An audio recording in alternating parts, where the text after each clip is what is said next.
I wish that you have a fun time cooking two turkeys on Thanksgiving. Please subscribe. Sorry.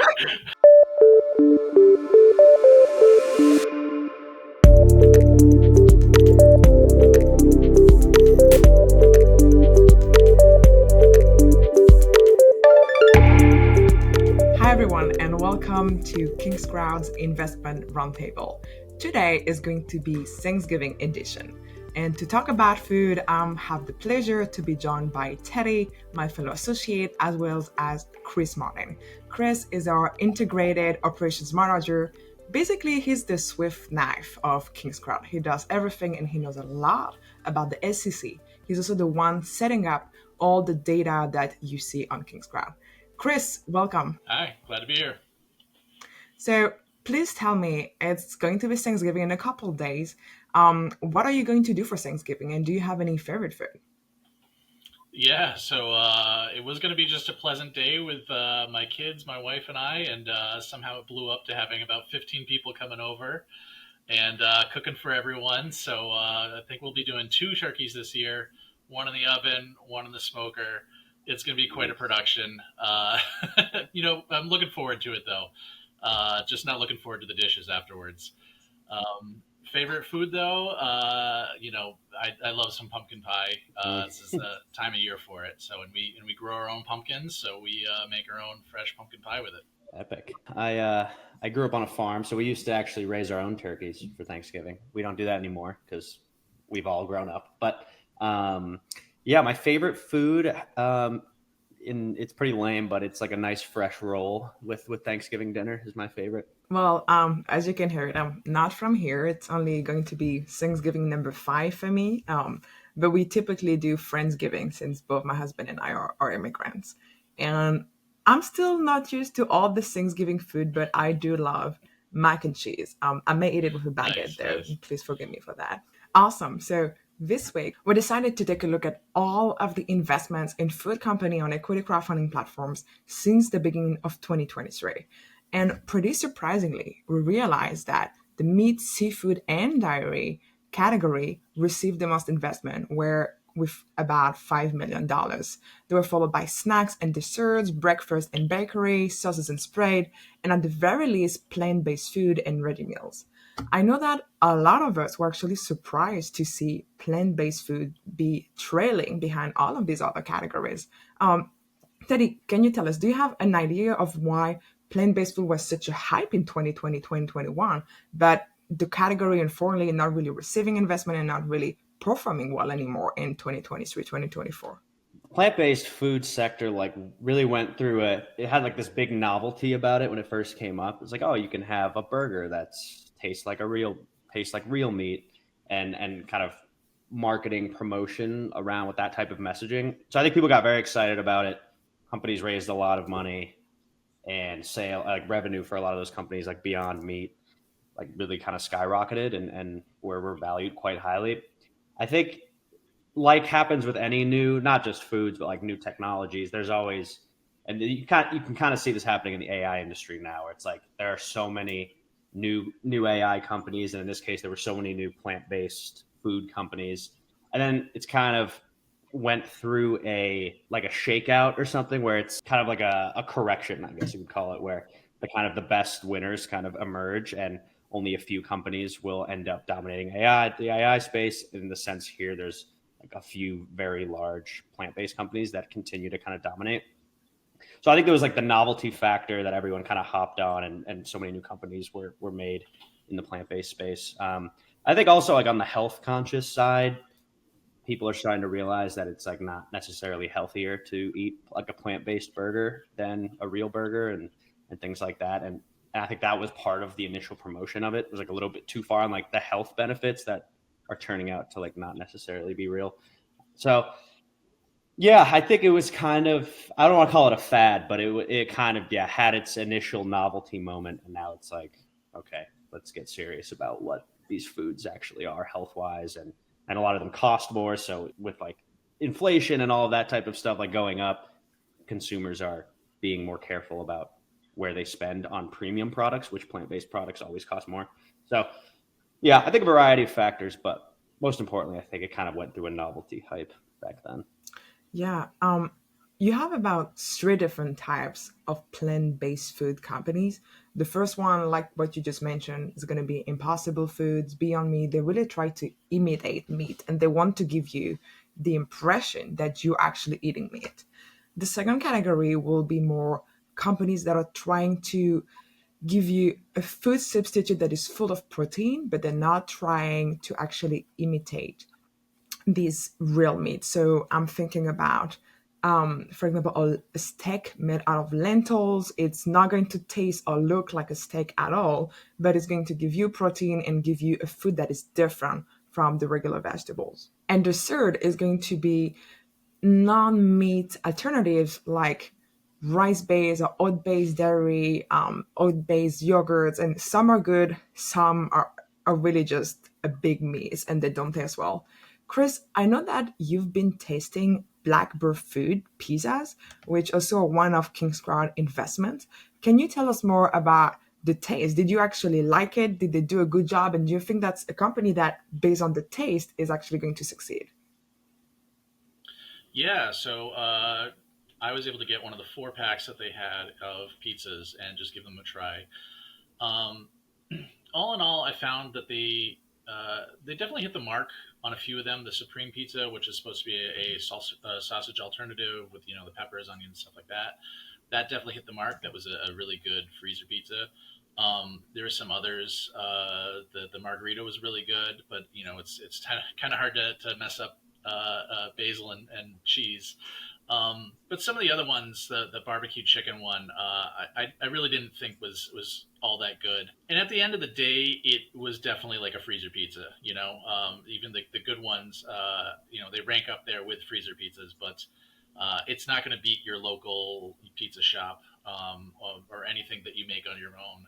A lot of the plant alternatives to milk and things like that are really important to me.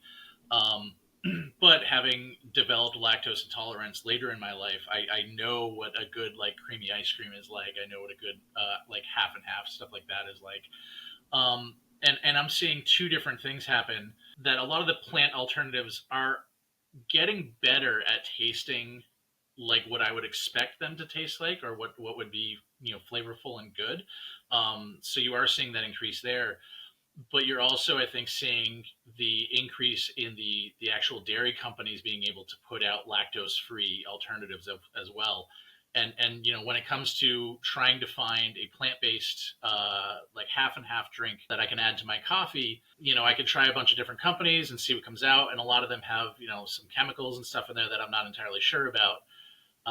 But then, Hood comes out with a lactose free version, and it's a no brainer to me that I'm just going to go back to using Hood and using a plain dairy supplement for that. Um, so, it doesn't surprise me that the plant based foods had that boom, and that we're starting to see the bust come out of it as well.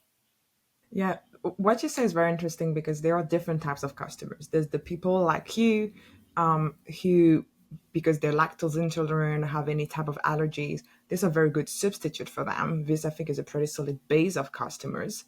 And then there's people like me, for example, who like this plant-based food alternative because of environmental reason. We know that consuming beef, goat, lamb produces, unfortunately, a lot of CO2 emission, which contributes to global warming.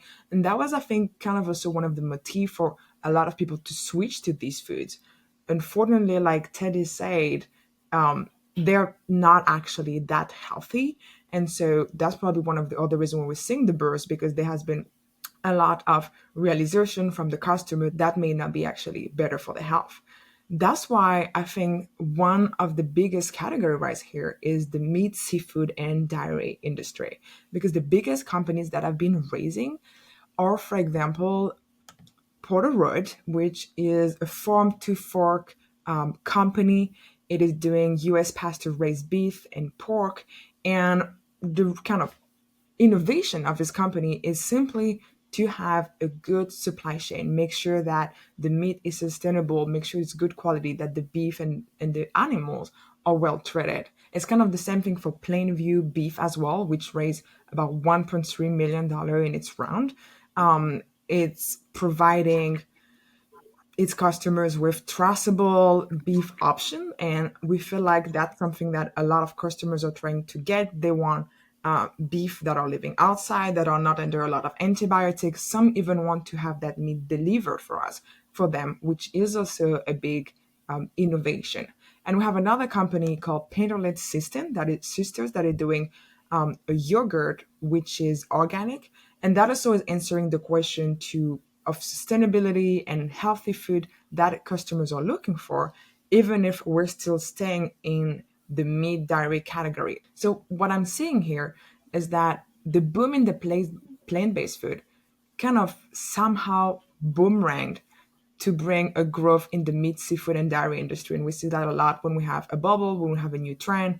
Customers try something new, but then they just go back to what they know, which is the meat category. Now, with the two companies that you pointed out for the meat industry, I noticed that the rating was kind of low for those deals, even though they are raising quite a bit of money. Is there anything we can say about that? Yeah, that's a very good point, Chris. What we see when we look at the ratings is that, well, first, these companies are not that differentiated. Even if they're producing meat that is sustainable and they may try to deliver this, you still have a lot of companies in this market, which is very competitive, that are doing similar things. So it's very complicated from an investor's point of view to pick the right company that is going to grow. This may be, I don't know, Plainview Beef may have a loyal base of customers at some point, but it's very difficult to understand whether this company is actually going to be able to grow. The meat market is still dominated by a couple big companies. In a lot of industries, you have these big companies that are making a lot of revenue, have a lot of customers, and Plainview Beef is catering to this smaller niche of health conscious customers, and it's kind of difficult to understand how is that niche going to grow. If we look more at this company, we see so that it's pre-revenue. And when we think about a CPG food industry, it's very difficult to know whether customers are actually going to like the product when we don't see a revenue or a revenue growth. When we take a look at Porter Road, which is a 2.4, and that is slightly better, the company has 12 million in revenue, so that's very good, but it has been declining. And that's another reason why these companies are not rating really well, is that the market is growing at a pretty low rate of only 4.22%. And it's difficult to bring new companies and expect them to do well in the market that is so different. Teddy, I know that you've been looking at a lot of CPG food companies. What are typically your criteria to analyze them? Yeah, so early stage CPG investing, it's like very, very difficult to pick one or a couple that are going to be 10xers because exit multiples are always very low in the CPG industry. And the general criteria that you really need to dig into before investing in one of these companies is like number one, when CPGs do get acquired, generally acquirers are looking for an equal amount of direct to consumer sales, so like online sales and retail sales. So how they do in like the Whole Foods and Sprouts of the world. And then just to like dig in further on the retail side, you really want to look into which retailers they're in because some are much harder to get into than others. So like Whole Foods, for example, that's like a very well-known brand, but it's pretty well known that it's not that hard. I mean, it's obviously hard, but like in the scheme of the whole industry, it's like not that difficult to get into Whole Foods for a trial run. Like they rotate products in and out of there all the time. Whereas if you're like in Costco, like Costco has a very, very rigorous process for getting into like all of their warehouse stores. Like they go on road shows and you have to like talk to the buyer. And it's just like a very, very, every entrepreneur I've talked to in this space, like Costco is like the holy grail. So you really want to like look into the process for CPG companies, like how to get into all the different retailers and especially ones that they're, advertising that they're in, which is obviously great, but you want to like look into the process of like what it took to get into those retailers. Cause a lot of times it can be very short lived and having a lot of success on the retail side is like very important for a potential acquirer to be seeing a lot of traction there. And then lastly, I'll say again, on the retail side is like, you want to look at product velocity. So this, you kind of like have to get into the nitty gritties and like probably ask founders this, but like how quickly product velocity is basically how quickly the product leaves the shelf. So like how many units are sold every week. And like we saw this with the plant-based industry where a lot of these a lot of these grocery chains, like they stocked up because there was like the whole craze was plant-based food and everyone wanted some. And then as it declined, it can kind of snowball into, okay, retailers are seeing less product velocity there. So their purchase orders of the plant-based products are going to go down.